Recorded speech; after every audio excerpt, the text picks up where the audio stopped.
I know it's loud here, but bear with me. See this guy?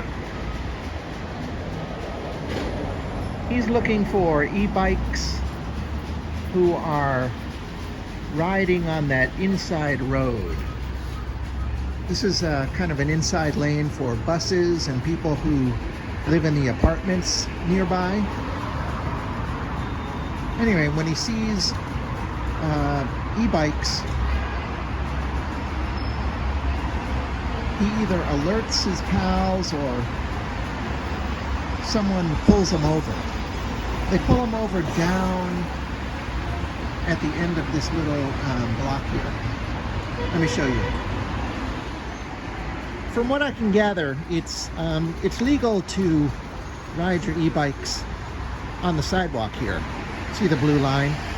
But it's not legal to ride on that inside lane. And this is where they pull people over. Boom, ticket.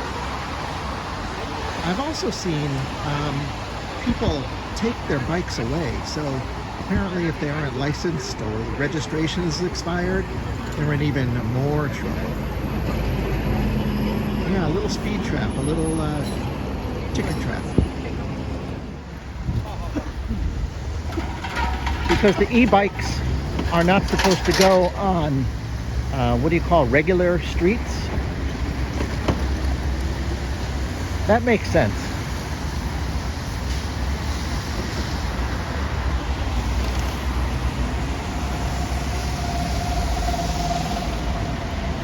The complication, the fly in the ointment, the irony is that the e-bike lanes, the bike lanes, there are not enough of them, they're not wide enough. The sidewalks are haphazard, busy. It just presents really difficult walking for pedestrians like me. So the system of allowing the e-bikes on the sidewalks works some of the time, but there's always construction and bottlenecks, and it just becomes a total cluster F. One of the more absurd stretches is here, where even without the construction, you gotta battle two-way traffic, pedestrian traffic, delivery traffic.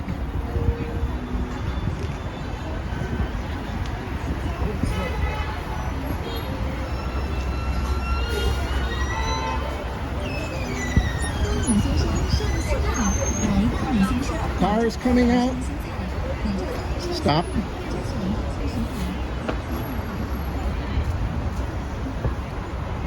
Extra wides.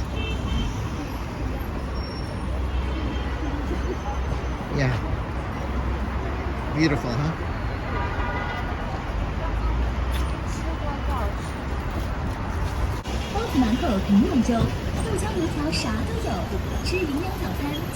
Seriously?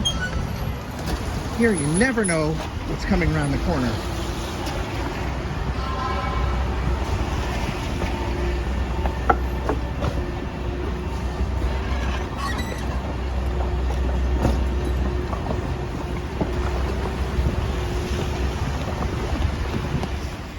All right, so lunch. I see this place. Never been. It is a dumpling place, a boiled dumpling place. And the name, which is literally translated as handmade dumplings restaurant. I've often seen the handmade part. I've often seen it translated, mistranslated.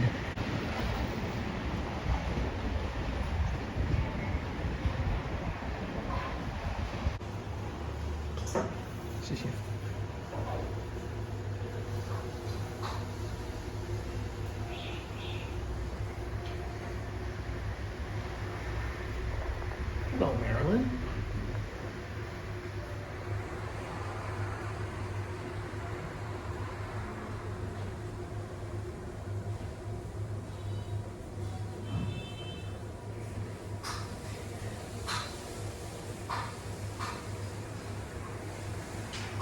I'm on the second floor here. They're cooking downstairs.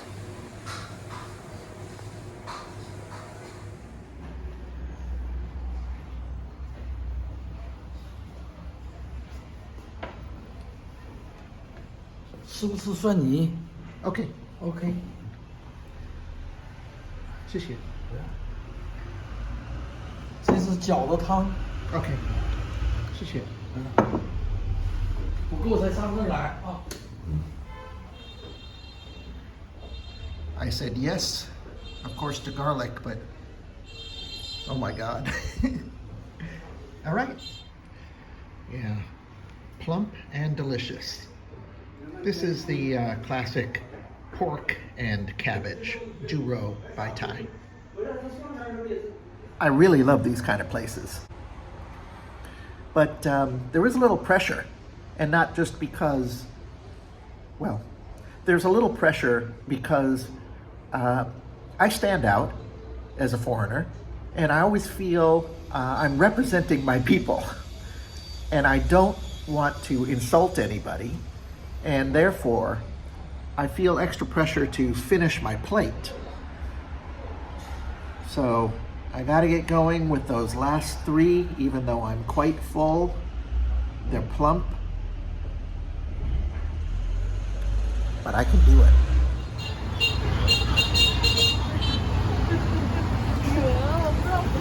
One of the challenges for pedestrians, for drivers, e-bikes,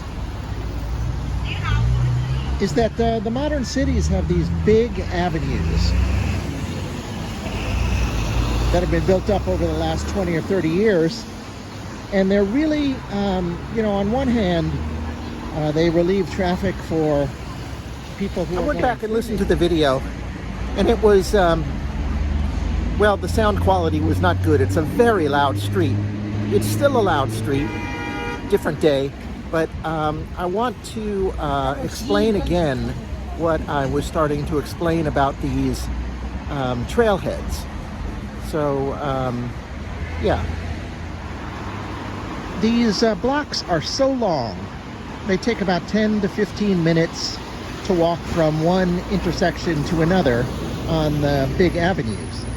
And the people who live in between, these large communities of thousands of people, they come in through, relatively tiny entrances, kind of trailheads, like the one here into my apartment.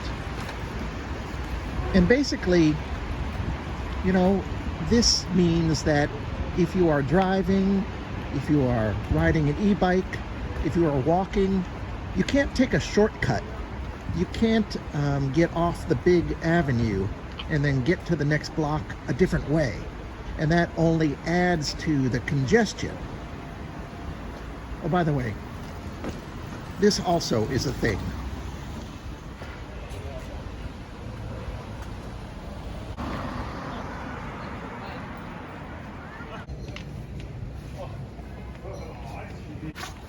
Excuse me. I have no idea why people park their bikes like this.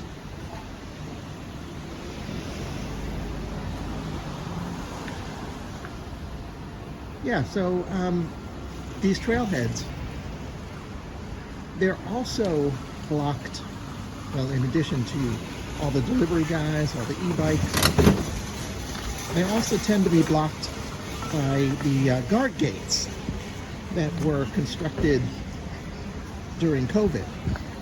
Right now we are at a, well, we don't have any COVID cases here in Wuhan, so the guard gates aren't up, but I just passed by my guard gate. I didn't show it to you. I'll show it to you on the way back. But this next one, here's a little desk. They would have a full guard gate during infection time, and I wouldn't even be allowed into this part of my neighborhood. All right, let me go back.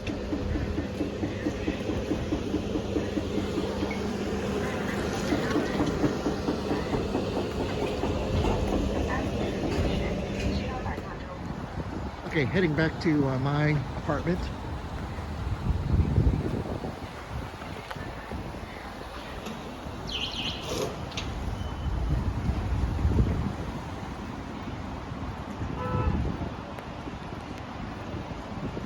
Yeah, like I say, they're very lax at this moment because we don't have any cases. But as soon as cases come up in Wuhan again, and they will, right?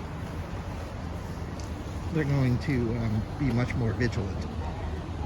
Take your temperature, show your ID. You have to live here to get in. Only residents can get in.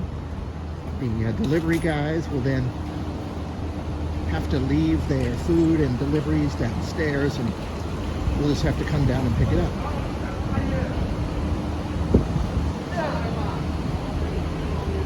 I'm very glad we're living in non-infected days, deliriously so, don't get me wrong.